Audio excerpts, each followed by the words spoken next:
तुझे देखा तो ये जाना सनम। चेतना की जो कैर में आपका स्वागत है और मेरा नाम अखिल निखारे है। पिछले कुछ वीडियो से हम लोगों ने सीरीज स्टार्ट कर दी है। हमारी मेथड चल रही है एलिमिनेशन मेथड और प्रैक्टिस सेट 1.1 चल रहा है। तो क्वेश्चन अब हमारे पास आ चुका है। आज का हमारा क्वेश्चन है 3x plus 2y is equal to 29। इसको मैं दे देता हूं equation number 1। 5x minus y is equal to 18। यह होगा हमारा इक्वेशन नंबर 2। तो कुछ वीडियोस तो हो ही गए हैं। वहां पर मैंने आपको टाइप 1 के बारे में बताया था। टाइप 1 मतलब ऐसा इक्वेशन जिसमें से कोई तो भी वेरिएबल का कोएफिशिएंट 1 हो और उसको ही हम लोग एलिमिनेट करते हैं। दूसरी बात थी कि दोनों के कोएफिशिएंट सेम होने चाहिए। अब इस प्रॉब्लम में मेरे को पहले ही पता चल गया कि y का कोएफिशिएंट 1 है in spite of their sign. तो इन दोनों के कोएफिशिएंट मुझे पहले सेम करना है। ऐसे वर्क मैं इस इक्वेशन को मल्टीप्लाई करूंगा 2 से। ऑलरेडी मैंने कुछ वीडियोस बनाए हैं, अगर आप लोगों ने वो नहीं देखे हो तो पहले देख लीजिए, फिर ये आपके लिए आसान हो जाएगा। फिर इसको मैं लिखूंगा multiply equation 2 by 2। Multiply equation 2 by 2 क्यों कर रहे हैं, समझ गया ना। दोनों के कोएफिशिएंट सेम करना है। ऊपर 2 है तो यहां पर भी 2 होना ही चाहिए। तो मल्टीप्लाई किया जाएगा 2 से। जब मल्टीप्लाई करोगे तो यही इक्वेशन 2 अब रिप्लेस हो जाएगा और यह बन जाएगा अब 10x minus 2y and that is equal to 36। और इसको मैं दूंगा इक्वेशन नंबर 3। अरे जवान, इसको अपन ने 2 से मल्टीप्लाई किए ना, पूरे इसको 2 से मल्टीप्लाई करोगे तो अब ये बनेगा 10x minus 2y and that is equal to 36। फिर मैंने कहा था कि इन दोनों इक्वेशन को ले लीजिए। ये पहला इक्वेशन, इसको कहीं पर भी मल्टीप्लाई नहीं हुआ है तो इसको हम लोग एज इट इज ले लेंगे। So 3x plus 2y is equal to 29। Equation 2 को मल्टीप्लाई हुआ और जिस वजह से अब ये कन्वर्ट हो चुका है इक्वेशन 3 में। तो हम लोग तीसरा वाला जो अपडेटेड वर्जन रहता है उसको हम लोग यूज करेंगे, जो होगा 10x minus 2y and that is equal to 36। फिर एक लाइन निकालने को कहा गया था। फिर मैंने कहा था कि दोनों के अब साइन चेक करो। ये पॉजिटिव 2 है और ये निगेटिव 2 है, मतलब दोनों के साइन अपोजिट, डिफरेंट।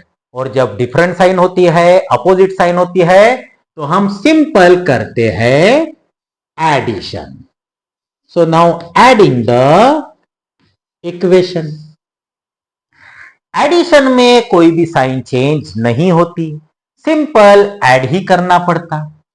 सो 3x प्लस 10x ये हो जाएगा 13x। 2y minus 2y get cancel, that is equal to now 36 plus 29। जो होना चाहिए 36 प्लस 30 66 और एक कम यानी कि 65। आप लोग जैसे एडिशन करना चाहो वैसे कर सकते हो। यानी x होगा 65 upon 13 and we know that 65 upon 13 यानी आंसर आना चाहिए 5। तो x की वैल्यू आ चुकी है 5। पहले वेरिएबल का आंसर आ चुका है, लिख लीजिए, क्योंकि अब मैं इसको मिटाने जा रहा हूं, जो कि अब मेरा रेगुलर डायलॉग है। So now put x equal to 5 in equation. आपकी मर्जी, पहला इक्वेशन लेना है पहला लीजिए, दूसरा लेना है दूसरा लीजिए, तीसरा लेना चाहो तो तीसरा भी इक्वेशन हम लोग ले सकते हैं। मेरे ख्याल से या मेरे को पसंद आ रहा है इक्वेशन 2। तो मैं लेना चाहूंगा इक्वेशन 2, इसकी जरूरत नहीं। तो इक्वेशन 2 है 5x और x के बदले 5 minus y that is equal to 18। 5 into 5 हो जाएगा 25 minus y that is equal to 18। Variable को इधर रखिए, कांस्टेंट को शिफ्ट कर दीजिए, यानी 18 ये भाई साहब इधर आएंगे, प्लस है इधर आने के बाद माइनस। नाउ 18 माइनस 25 माइनस 7, दोनों तरफ के माइनस गेट कैंसल, यानी फाइनली y की वैल्यू आ जाएगी 7। वेरी इजी, x भी मिल गया, y भी मिल गया। फाइनली हम लोग लेंगे सॉल्यूशन। तो सॉल्यूशन होगा x इक्वल टू, क्या आया था भैया answer, x equal to 5 and y is equal to 7। That's our solution, simple. लिख लीजिए और बढ़ते हैं नेक्स्ट क्वेश्चन की तरफ।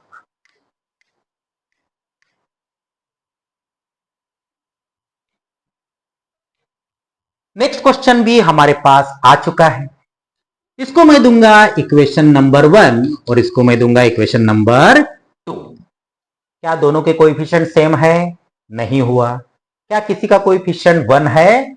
हाँ, m का कोएफिशिएंट 1 है, यानी ये कन्वर्ट हो जाएगा, ये हमारे टाइप 1 का क्वेश्चन हो गया। दोनों के कोएफिशिएंट मुझे सेम बनाने हैं।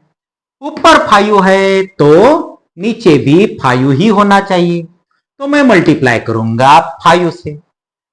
मैं इसी को ही स्टेटमेंट में भी लिखूंगा।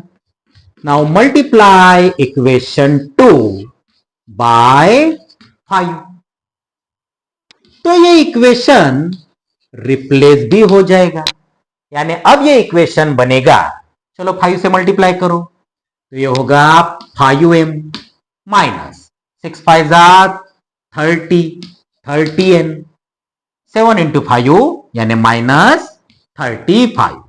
तो ये हो गया हमारा इक्वेशन नंबर 2। सॉरी 2 नहीं, 2 कैसे आएगा, यह होगा इक्वेशन नंबर 3। उसके बाद हम लोग छुड़ाने की तरफ जाएंगे। पहला इक्वेशन लू, हाँ लू, क्योंकि इसको मल्टीप्लाई नहीं हुआ है। तो पहला इक्वेशन होगा 5m minus 3n and that is equal to 19। दूसरा इक्वेशन होगा, दूसरा तो नहीं लेंगे क्योंकि मल्टीप्लाई किया गया है, और मैंने बताया कि मल्टीप्लाई करने के बाद उसका अपडेटेड वर्जन लेंगे। तो अपडेटेड वर्जन मतलब थर्ड इक्वेशन, जो कि है 5m minus 30n and that is equal to minus 35। फिर बढ़िया पैकी लाइन निकाल लीजिए।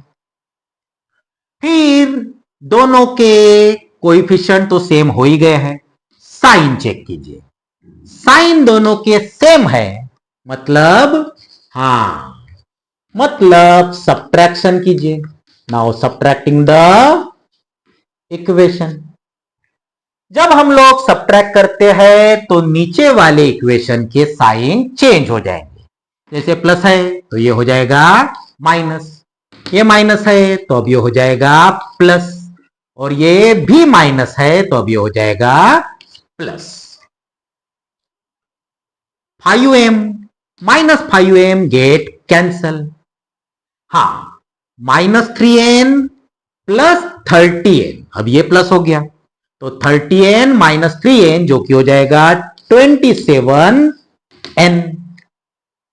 अच्छा, ये भी हो जाएगा तुम्हारा 19 प्लस 35, 35 प्लस 20 55, और ये हो जाएगा 54, यानी 19 प्लस 35 हो जाएगा 54।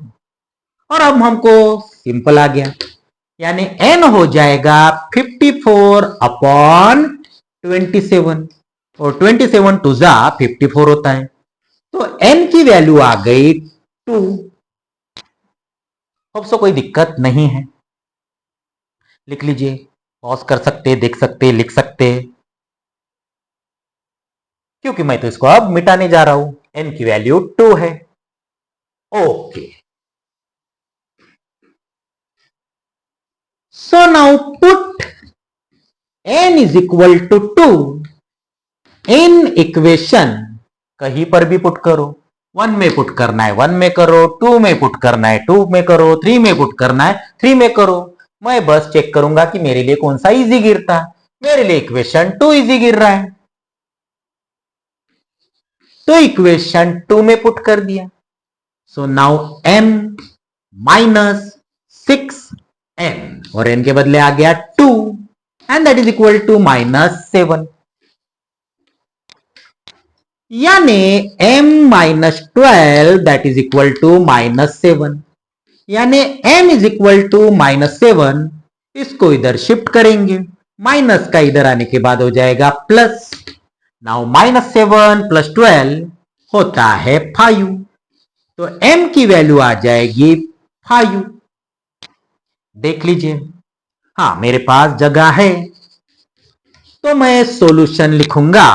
हाँ, इस बार वेरिएबल m और बाद में n, तो पहले m हो जाएगा 5 और बाद में n हो जाएगा 2। That's our answer, very easy, very simple. देख लीजिए, और बढ़ते हैं नेक्स्ट क्वेश्चन की तरफ।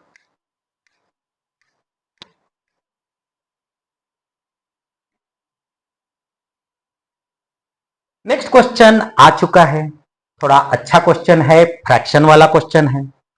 जब भी आपके पास फ्रैक्शन हो तो जो डिनोमिनेटर है उससे मल्टीप्लाई कीजिए। कभी कभी 2 बार फ्रैक्शन रहेगा तो एलसीएम से मल्टीप्लाई कीजिए। जैसे इसके डिनोमिनेटर में 3 है, इधर भी 3 है, तो सिंपल मल्टीप्लाई बाय 3 कर लीजिए। इसके डिनोमिनेटर में 4 है, इधर भी 4 है, तो सिंपल मल्टीप्लाई बाय 4 कर दीजिए। Is it okay? चलो इसको मैं पहले नंबरिंग दे देता हूं। ये हो गया इक्वेशन 1 और ये हो गया इक्वेशन 2। लेकिन पहले हम लोग इसको प्रॉपरली अरेंज करेंगे। क्या करेंगे? प्रॉपरली अरेंज करेंगे, यानी सही इसमें मल्टीप्लाई करके सही स्टैंडर्ड इक्वेशंस बनाएंगे। सो मल्टीप्लाई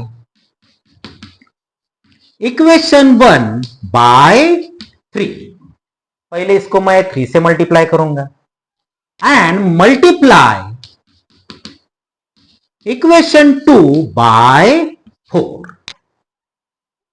इससे इक्वेशंस पहले चेंज हो जाएंगे, यानी एक अच्छे फॉर्म में आएंगे। जब मैं इसको 3 से मल्टीप्लाई करूंगा तो 3 एंड 1 बाय 3 कैंसल, यानी होगा x plus 3y and that is equal to 10। चलो इसको ही मैं फिर से 1 ही दे रहा हूं क्योंकि हमारा स्टैंडर्ड हो गया। इसको भी मैं 4 से मल्टीप्लाई कर रहा हूं, तो यह हो जाएगा 8x प्लस, एक तो कट जाएगा, यानी कि y and that is equal to 11, and it is equation number 2। अब दोनों बार मैंने सेम ही नंबर दिए हैं क्योंकि मैं उनको मल्टीप्लाई करके अरेंज कर रहा हूं। हो सकता है कंफ्यूजन हो, चलो तो मैं इसको नंबर चेंज कर देता हूं। तो ये होगा इक्वेशन नंबर 3 और ये होगा इक्वेशन नंबर 4। तो सही मायने में क्वेश्चन हमारा यहां से स्टार्ट हो रहा है, ना कि यहां से। उसके बाद हमारे वही रूल चेक करूंगा, दोनों के कोएफिशिएंट सेम है क्या? नहीं है। फिर चेक करूंगा टाइप 1, किसी का कोएफिशिएंट 1 है क्या? हाँ, x का भी कोएफिशिएंट 1 है और y का भी कोएफिशिएंट 1 ही है। इसका मतलब ऐसे वक्त मेरी मर्जी चलेगी कि मैं किसको एलिमिनेट करना चाहूंगा। मुझे अगर x को एलिमिनेट करना हो तो x को एलिमिनेट करूंगा, मैं अगर y को एलिमिनेट करना चाहूं तो y को एलिमिनेट करूंगा। फिलहाल इजी लग रहा है y को एलिमिनेट करना, यानी इसको मल्टीप्लाई करना पड़ेगा। ऊपर 3 है तो नीचे भी 3 होना ही चाहिए। चलो थोड़ा सा काम बढ़ रहा है। नाउ मल्टीप्लाई इक्वेशन 4 बाय 3, तो यह होगा, यानी इक्वेशन 4 चेंज होगा, कन्वर्ट हो जाएगा 24x plus 3y and that is equal to 33। और इसको मैं दे देता हूं इक्वेशन नंबर 5। कुछ नंबरिंग ज्यादा हो गई, इज इट ओके? यहां नंबर नहीं देते तो भी चलता था, लेकिन पहला काम है कि स्टैंडर्ड फॉर्म में लेकर आइए। मतलब फ्रैक्शन को एक अच्छे फॉर्म में लेकर आइए। और यहां से हमारा क्वेश्चन स्टार्ट हुआ। अब दोनों के कोएफिशिएंट सेम हो गए। अब वही पहले हम लोग, अब ये पूरा ही मिटा ही देता हूं। ओके, तो अब मैं पहले तीसरा लिखूंगा इक्वेशन, यानी x plus 3y that is equal to 10। चौथा लिखूंगा क्या? नेचुरल नहीं लिखूंगा क्योंकि मल्टीप्लाइड है। उसका अपडेटेड वर्जन है इक्वेशन नंबर 5, जो है 24x plus 3y and that is equal to 33। फिर ऐसा लाइन निकालने को बोला गया था। अब तक हम लोग यहां पढ़ रहे थे, अब थोड़ा सा इधर आ गया, नो प्रॉब्लम। दोनों के साइन सेम है, मतलब किया जाएगा हाँ, सबट्रैक्टिंग द इक्वेशन। सबट्रैक्शंस में साइन चेंज हो जाते हैं। प्लस का होगा माइनस, प्लस का होगा माइनस, प्लस का होगा माइनस। x माइनस 24x जो कि होगा minus 23x। 3y minus 3y get cancel. 10 minus 33 यानी माइनस 23। माइनस माइनस कैंसल, यानी x इक्वल टू 23 अपॉन 23 यानी कि 1। तो x की वैल्यू आ चुकी है 1। उधर देखो, क्योंकि मैं उधर अब मिटाने जा रहा हूं।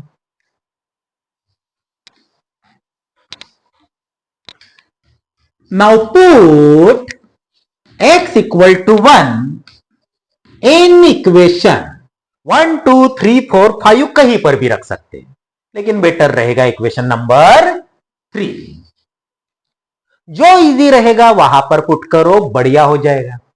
चलो, x के बदले 1 plus 3y and that is equal to 10, यानी कि 3y इज इक्वल टू, दिख रहा है ना, 10 माइनस 1। 10 माइनस 1 9, यानी y is equal to 9 upon 3 जो कि बहुत इजी 3। तो y की वैल्यू आ गई 3।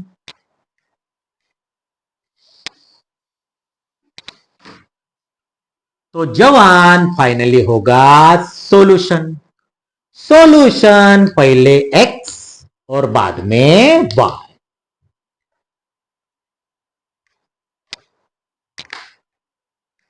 चलो, तो आज का भी हमारा वीडियो हो गया। बस लास्ट टॉपिक, लास्ट पार्ट बचा है इंटरचेंजेबल वाला। Is it okay? जो नेक्स्ट टॉपिक में मैं खत्म कर दूंगा। Is it okay? अगर आपको वीडियो अच्छे लग रहे हो तो लाइक, शेयर और सब्सक्राइब कीजिए। Is it okay? Thank you.